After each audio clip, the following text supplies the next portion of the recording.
Capítulo 12. Em seguida, Jesus começou a lhes contar algumas histórias. Um homem plantou uma vinha, cercou-a, fez um tanque de espremer uvas, construiu uma torre de vigilância, arrendou-a aos lavradores e saiu em viagem. Quando chegou a época da colheita, ele enviou um empregado para receber sua parte nos lucros.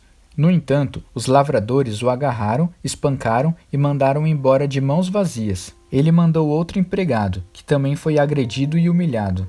Depois enviou outro, que foi assassinado. O mesmo aconteceu com muitos outros. Uns foram agredidos, outros assassinados. Restava apenas um que podia ser enviado, seu filho amado. Já quase sem esperanças, decidiu enviar o próprio filho, pensando: meu filho eles vão respeitar. Mas os lavradores perceberam a oportunidade. Esfregaram as mãos, cheios de cobiça, e disseram: esse é o herdeiro, vamos matá-lo e ficar com a vinha. Então o agarraram e mataram, e depois jogaram o corpo fora da vinha. O que vocês acham que o proprietário da vinha irá fazer? Isso mesmo, vai se livrar dessa gente, depois arrendará a vinha a outros, e vocês podem confirmar nas escrituras. A pedra que os pedreiros rejeitaram é agora a principal. Isso é obra de Deus. Nós esfregamos os olhos, custando a crer nisso. Percebendo que o recado era para eles, os líderes religiosos quiseram prendê-lo na hora, mas como estavam receosos da opinião pública, acharam melhor recuar. Por isso saíram dali tão rápido quanto puderam.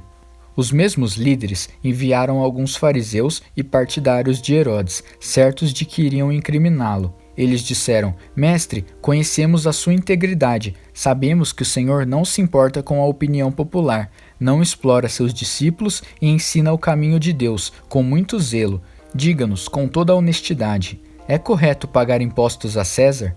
Jesus percebeu de imediato a malandragem e disse: qual a razão desse joguinho? Por que tentam me pegar com essas armadilhas? Vocês têm uma moeda? Deixe-me vê-la. Eles lhe entregaram uma moeda. Quem é este que aparece na moeda? Que nome está gravado nela? César, disseram. Jesus concluiu: deem a César o que lhe pertence, e deem a Deus o que lhe é devido. Eles ficaram de boca aberta, sem saber o que responder. Alguns saduceus, o grupo que nega a ressurreição, perguntaram a Jesus: mestre, Moisés escreveu que se um homem morre sem filhos, o irmão dele é obrigado a se casar com a viúva e ter filhos com ela. Pois bem, havia 7 irmãos. O primeiro casou-se e morreu sem filhos. O segundo casou-se com a viúva. Ele morreu, mas também não teve filhos. O mesmo aconteceu com o terceiro. De fato, os 7 se casaram com ela, mas nada de filhos. Por fim, a mulher morreu. A pergunta é esta: na ressurreição, de quem ela será esposa? Afinal, ela foi casada com cada um deles. Jesus respondeu: vocês estão raciocinando errado, e vou dizer por quê. Primeiro, não conhecem as Escrituras. Segundo, não sabem como Deus atua. Depois da ressurreição, o casamento já não mais existirá. Assim como os anjos, toda a nossa atenção estará em Deus. Com respeito à ressurreição dos mortos, vocês nunca leram as Escrituras? Vejam que Deus, de dentro da sarça, disse a Moisés: eu sou, não eu era, o Deus de Abraão, o Deus de Isaque e o Deus de Jacó. O Deus vivo é o Deus dos vivos, não dos mortos. Portanto, vocês não sabem de nada. Um dos líderes religiosos, depois de acompanhar os debates e perceber como Jesus era incisivo em suas respostas, fez uma pergunta: qual é o mais importante de todos os mandamentos? Jesus respondeu: o primeiro em importância é o seguinte: ouça, Israel, o Senhor seu Deus é único. Ame o Senhor seu Deus com toda a paixão, toda a fé, toda a inteligência e todas as forças.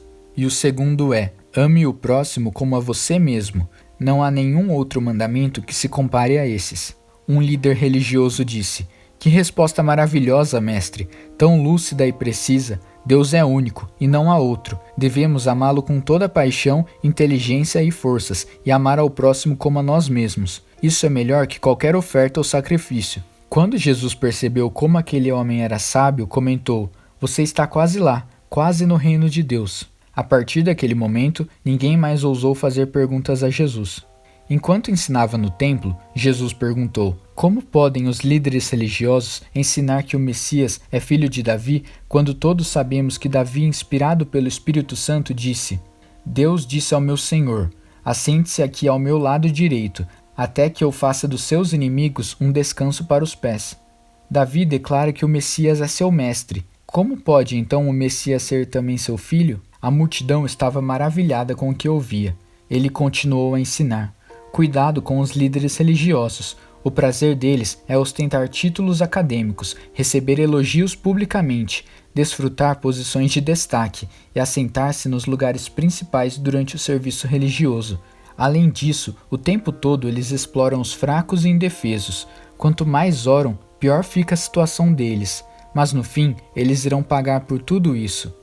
Assentado atrás de um gasofilácio, ele observava o povo depositar dinheiro na hora da coleta. Os ricos faziam ofertas vultuosas, mas uma viúva pobre aproximou-se e ofertou 2 pequenas moedas, uns míseros centavos. Jesus chamou os discípulos em particular e comentou: a verdade é que essa viúva pobre deu uma oferta maior que a dos demais. Todos os outros deram do que não precisavam. Ela fez uma extravagância, algo que não podia fazer. Deu tudo o que possuía. Capítulo 13. Jesus saía do templo, quando um dos discípulos chamou sua atenção. Mestre, olha essas pedras, essas construções. Jesus disse: vocês estão impressionados com essa arquitetura grandiosa? Tudo isso será um monte de ruínas, até a última pedra. Mais tarde, enquanto ele estava sentado no Monte das Oliveiras, num local de onde podia avistar o templo, Pedro, Tiago, João e André foram conversar com ele. Quando essas coisas vão acontecer? Que sinal teremos de que tudo caminha para um desfecho? Jesus explicou: cuidado com os falsos profetas do fim dos tempos.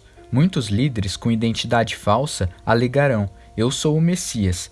Eles vão enganar muita gente. Quando ouvirem falar de guerras e ameaças de guerras, não entrem em pânico. Serão notícias comuns, não um sinal do fim.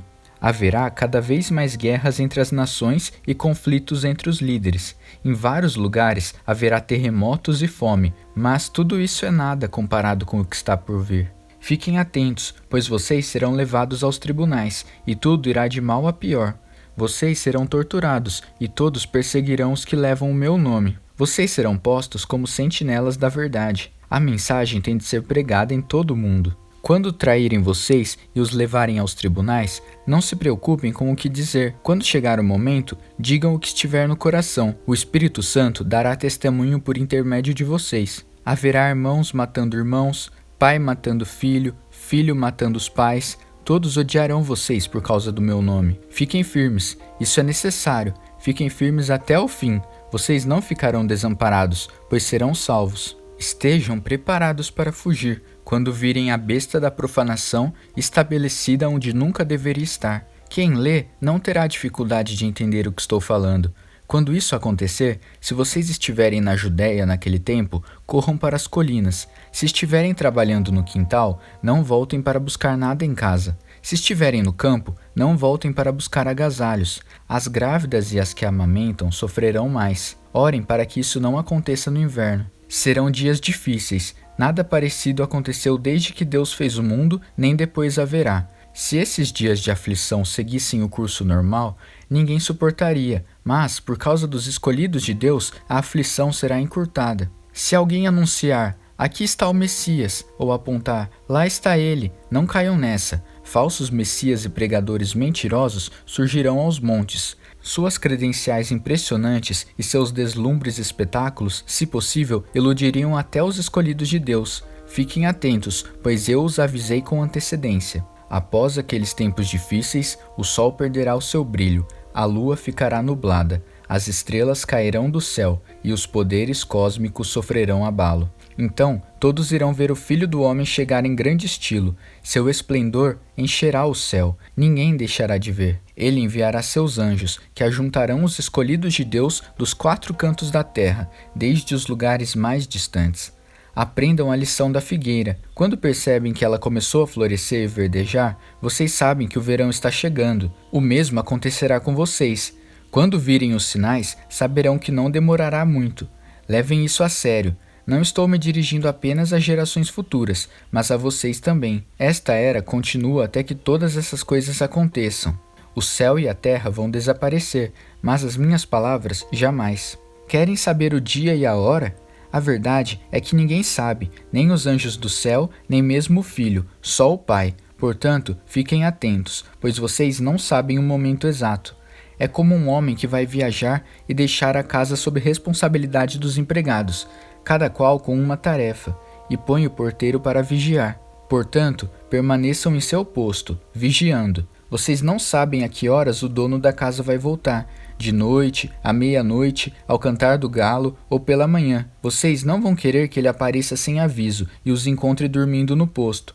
Por isso, reforço a advertência: permaneçam em seus postos, vigiem.